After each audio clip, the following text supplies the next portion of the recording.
मुझे भी नींद आ रही हाँ, है। हाँ, ठीक है। कौन है भाई, इस वक्त कौन आ गया? दरवाजा खोलोगे तो कुछ बताऊंगा ना कि मैं कौन हूँ। कौन है भाई? आदाब अर्ज़। मैं मुल्क ईरान का एक जौहरी हूँ। हीरे और जवाहरात की तिजारत के सिलसिले में यहाँ आया था। रात गुजारने के लिए थोड़ी सी जगह चाहिए, दुआएं दूंगा आप लोगों को। ये हार मेरी तरफ से कबूल कीजिए भाईजान। बड़ी मेहरबानी, ये तो बड़ा खूब कीमती हार लग रहा है। मामूली सा तोहफा है। और भाई ये अशरफिया की थैली बहुत शुक्रिया, आप बहुत कबूल शुक्रिया, कीजिए।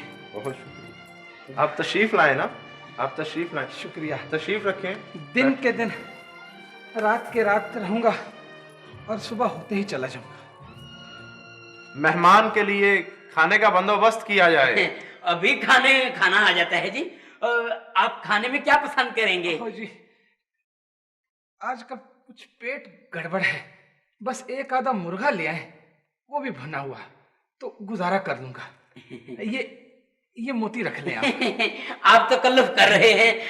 लो जी, मैं अभी गया और अभी मुर्गी लेके आया भून के, है ना? बहुत शुक्रिया। बस जी। बड़ी मेहरबानी। मैं आपकी क्या खिदमत कर सकता हूँ? बस जी, बहुत शुक्रिया आप लोगों का।